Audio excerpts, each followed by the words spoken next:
नमस्कार, सलिल संदेश के समाचार प्रभाग में आपका स्वागत है। मैं मोहनलाल मोदी एक आज ऐसे विषय को लेकर आपके सामने हूं जिसने विंध्य प्रदेश की राजनीति को फिलहाल मचा कर रख दिया है। बात करें टाइगर सफारी की। टाइगर सफारी विंध्य की शान है और ये भारी राजस्व प्रदान करता है।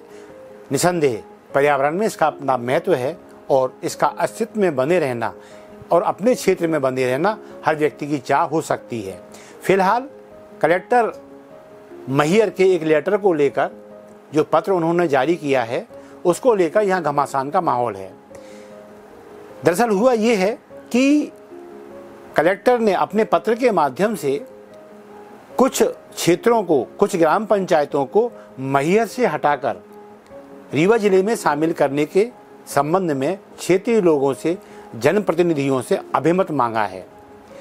जिक्र किया गया है कि मध्य प्रदेश प्रशासनिक इकाई पुनर्गठन आयोग ने एक पत्र भेजा है और उस पत्र के हिसाब से आयोग चाहता है कि जो कुछ जिले हैं, मैहर जिले के जो ग्राम पंचायत क्षेत्र हैं उनमें एक है आनंदगढ़, उसके बाद आता है आमिन, फिर आता है धोबहट, मुकुंदपुर, परसिया और पपरा। ये सभी इलाके मैहर जिले से हटाकर रीवा जिले में शामिल कर लिए जाएं। इस बारे में लोगों को क्या अभिमत है, ये कलेक्टर ने चाहा है। अच्छा, अब इसमें एक और चीज जो उभर कर सामने आई है वो ये है कि इस पत्र में कलेक्टर की ओर से जो लेटर जारी हुआ है, अपर कलेक्टर ने जारी किया है, वो ये कहते हैं कि एक जो पंचायत है मुकुंदपुर, जो इन्हीं गांव के साथ में मैहर से हटाकर रीवा जिले में शामिल करने का प्रस्ताव आया है, वो मुकुंदपुर पंचायत ने इस प्रस्ताव के विरोध में कहना चाहिए एक प्रस्ताव अपने यहाँ पारित कर दिया है।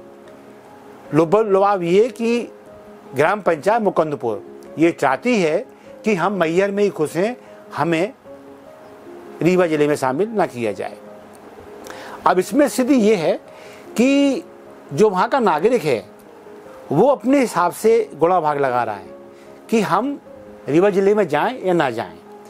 तो जहाँ तक नागरिक की बात है तो वो ये देखना चाहेगा शायद कि इसके साथ में जो एक टाइगर सफारी है, वो टाइगर सफारी मुकुंदपुर ग्राम पंचायत में आती है, या यूँ कहे कि मुकुंदपुर ग्राम पंचायत उस क्षेत्र में आती है, तो मुकुंदपुर शायद ये चाहता है कि हम मैहर में ठीक है, या फिर वहाँ की जनता ये हिसाब किताब लगाएगी कि टाइगर सफारी के जाने से हमारा फ़ायदा है या उसको यहीं बने रहने से फ़ायदा है। तो एक बात तो तय है, अगर नागरिकों की बात की जाए जो किसी पार्टी के नहीं है, तो वहाँ से तो ये निकल के आ रहा है कि जो टाइगर सफारी है वो मैहर की पहचान तो है, एक बड़ा भारी रेवेन्यू भी इस जिले को उससे प्राप्त होता है।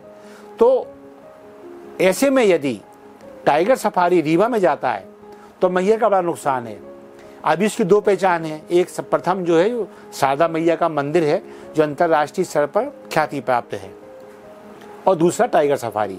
तो यदि ये टाइगर सफारी, चूंकि ये 5-6 गांव जा रहे हैं तो साथ में टाइगर सफारी भी जा रहा है, यदि ये गांव जाते हैं तो टाइगर सफारी भी रीवा जिले में जा रहा है।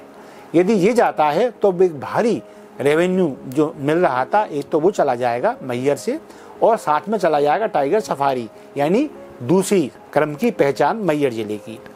तो अब अभी जो जनसाधारण की बात है, तो यहाँ सलिल संदेश की टीम अभिमत इकट्ठा करने का प्रयास कर रही है। देखेंगे अगले क्रम में कि जनता क्या कहती है। जहाँ तक नेताओं की बात है तो नेता यहाँ अपना गुणा भाग लगा रहे हैं। यहाँ कांग्रेस का स्टैंड तय है कि यदि शासन के पक्ष से कोई बात आनी है तो हमें उसका विरोध करना है, लेकिन जब भाजपा शासन के मंत्री द्वारा इसके पक्ष में कुछ कहा जाए और वहीं के नेता जो अन्य पदों पर या जन प्रतिनिधित्व कानून के तहत रिप्रेजेंट कर रहे हैं जनता को, वो यदि उसके खिलाफ बोलते हैं तो फिर ये बड़ा मुद्दा हो जाता है। जैसे गणेश सिंह जी क्षेत्र के सांसद हैं, हमने उनसे बात की तो गणेश सिंह जी ने कहा पहली बात तो ये कि जो गांवों को शामिल करने का, मैहर से हटाने का, रीवा में डाले जाने का, ये अभी कुछ ऐसा विचार में है ही नहीं। दरअसल अभी एक प्रस्ताव, एक अभिमत आया मांगने के लिए, एक लेटर आया है, तो उस लेटर पे लोगों को अपना अभिमत देना है।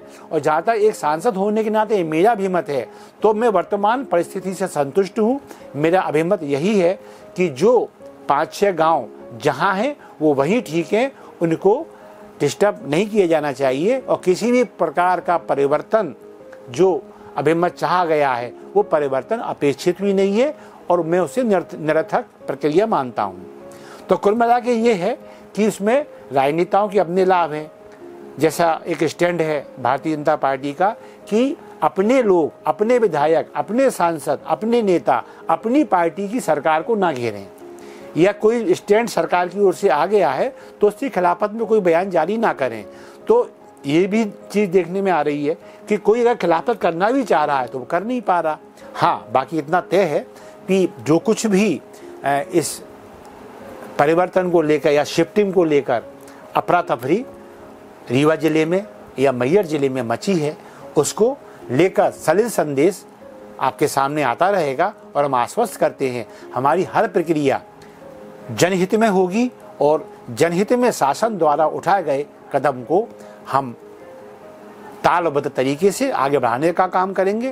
और यदि कहीं कोई सेतु संवाद के बीच में ब्रेक हो रहा है, यदि जनता की ठीक बात सरकार तक नहीं पहुंच पा रही है, तो सलिल संदेश उस बात को, चाहे वो अनुकूल हो अथवा प्रतिकूल, शासन तक पहुंचाने का पूरा प्रयास करेगा। इसी के साथ मैं आज इस कार्यक्रम को समाप्त करता हूं। फिर किसी मुद्दे के साथ मैं मोहनलाल मोदी आपके सामने रहूंगा। तब तक के लिए आज्ञा दीजिए। धन्यवाद। जय हिंद, जय भारत।